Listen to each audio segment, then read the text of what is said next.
नमस्कार दोस्तों, आप सुन रहे हैं हमारा हिंदी भाषा का कार्यक्रम daily current affairs update.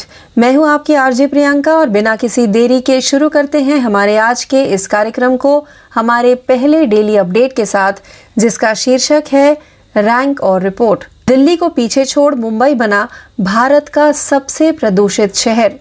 Swiss air tracking index IQ air के अनुसार मुंबई को 29 जनवरी से 8 फरवरी के बीच एक सप्ताह के भीतर भारत में सबसे प्रदूषित शहर और विश्व स्तर पर दूसरा सबसे प्रदूषित शहर घोषित किया गया है। 29 जनवरी को मुंबई को सबसे खराब स्थिति के लिए रैंकिंग में 10वें स्थान पर रखा गया था। मुंबई ने इसके बाद 2 फरवरी को दूसरा स्थान हासिल किया, लेकिन बाद के दिनों में वह पिछड़ गया। फिर से 8 फरवरी को दूसरा स्थान लेने के लिए आगे आया। 13 फरवरी को मुंबई ने दिल्ली को पीछे छोड़ भारत के सबसे प्रदूषित शहर बना और दुनिया भर में तीसरा सबसे अस्वास्थ्यकारी शहर बना। आइए बढ़ते हैं हमारे दूसरे डेली अपडेट की तरफ, जिसका शीर्षक है राष्ट्रीय। भारतीय PSU रिफाइनर 2030 तक 137 किलो टन प्रतिवर्ष ग्रीन हाइड्रोजन फैसिलिटी स्थापित करेंगे। भारतीय सार्वजनिक क्षेत्र की तेल रिफाइनरियों ने 2030 तक 137 किलो टन प्रतिवर्ष KTPA ग्रीन हाइड्रोजन फैसिलिटी स्थापित करने की योजना बनाई है। इंडियन ऑयल कॉरपोरेशन के अनुसंधान एवं विकास निदेशक डॉक्टर SSV रामकुमार ने हाल ही में बेंगलुरु में आयोजित इंडिया एनर्जी वीक में यह जानकारी दी। हरित हाइड्रोजन पर एक पैनल चर्चा में भाग लेते हुए रामकुमार ने कहा कि इंडियन ऑयल पहले अपनी पानीपत रिफाइनरी में 7 KTPA इलेक्ट्रोलिसिस प्लांट स्थापित करेगी।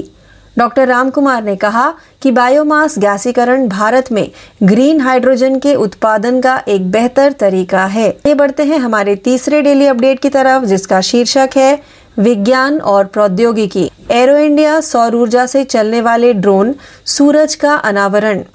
गरुड़ एरोस्पेस ने बेंगलुरु में एरो इंडिया 2023 शो में अपने नवीनतम सौर संचालित मानव रहित टोही हवाई जे ग्लाइडर सूरज का अनावरण किया। DRDO के पूर्व अध्यक्ष और रक्षा मंत्री के वर्तमान प्रधान वैज्ञानिक सलाहकार डॉक्टर सतीश रेड्डी ने ड्रोन का अनावरण किया। ड्रोन थर्मल इमेजरी और 10 किलोग्राम की अधिकतम क्षमता के साथ लिडार सेंसर के साथ उच्च रेजोल्यूशन जूम कैमरों का एक बहुमुखी पेलोड ले जाएगा। यह ड्रोन 12 घंटों तक उड़ान भर सकता है और 3000 फीट की ऊंचाई तक जा सकता है।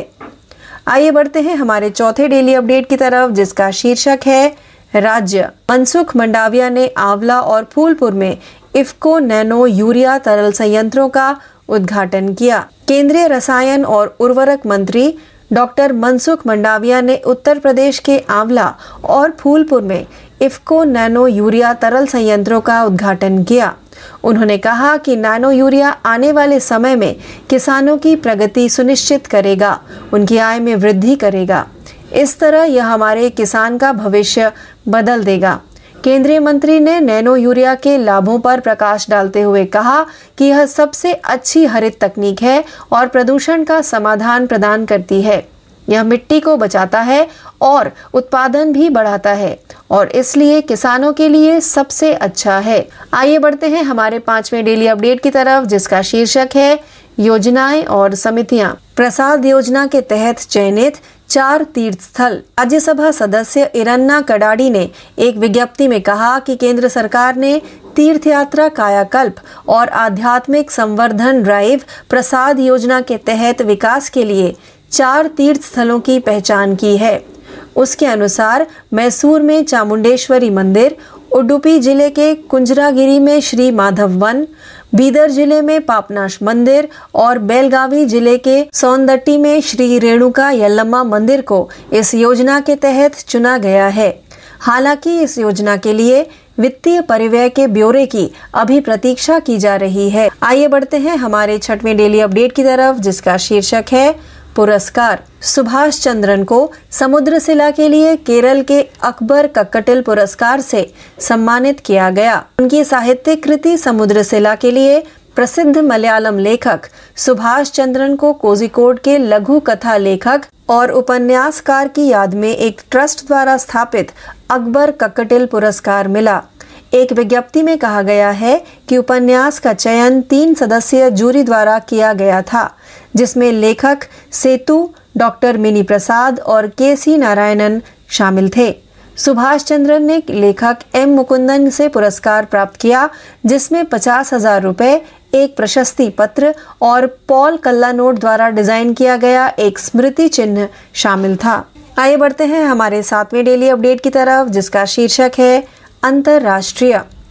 रोल्स रॉयस ने एयर इंडिया से ट्रेंट XWB 97 इंजन के ऑर्डर की घोषणा की। British engineering company Rolls Royce ने घोषणा की है कि उसे एयर इंडिया से 68 ट्रेंट XWB 97 इंजनों के लिए ऑर्डर मिला है। एयरबस के बड़े A350 विमान रोल्स रॉयस XWB इंजन द्वारा संचालित होते हैं।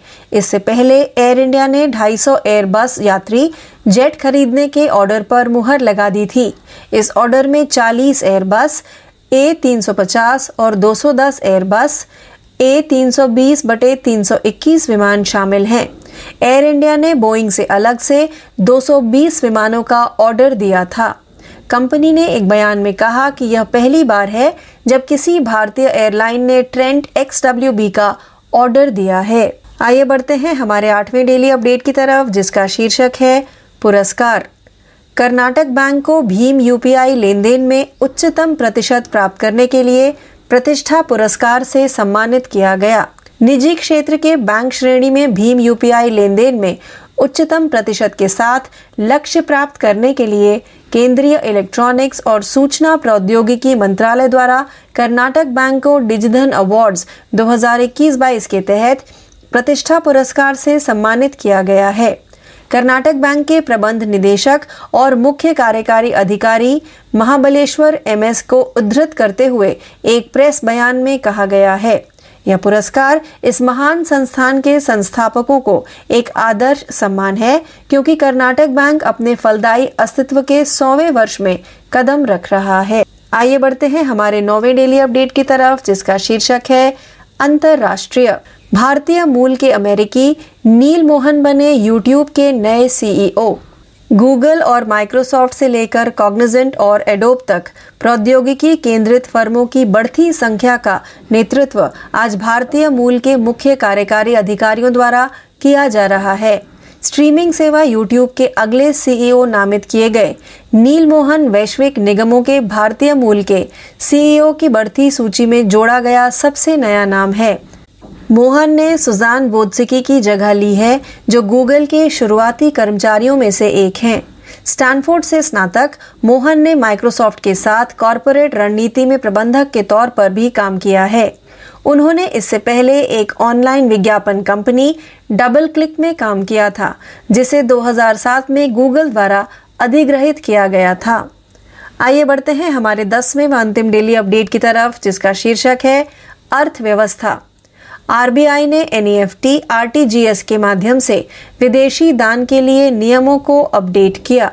भारतीय रिजर्व बैंक RBI ने NEFT और RTGS सिस्टम में विदेशी योगदान विनियमन अधिनियम FCRA से संबंधित लेन देन कोड की शुरुआत नामक एक परिपत्र में भुगतान प्रणालियों में भाग लेने वाले सदस्य बैंकों से कहा है कि वे national electronic fund transfer NEFT और real time gross settlement system RTGS system के माध्यम से विदेशी दान को भारतीय स्टेट बैंक SBI नई दिल्ली मुख्य शाखा NDMB को अग्रेषित करते समय आवश्यक विवरण प्राप्त करने के लिए अपने कोर बैंकिंग या मिडलवेयर समाधानों में बदलाव करें। तो इस अपडेट के साथ ही हमारा आज का यह हिंदी भाषा का कार्यक्रम डेली करंट अफेयर्स अपडेट यही समाप्त होता है। ज्यादा जानकारी के लिए यूं ही जुड़े रहिए। मैं आपकी RJ प्रियंका आपसे यही विदा लेती हूँ। धन्यवाद।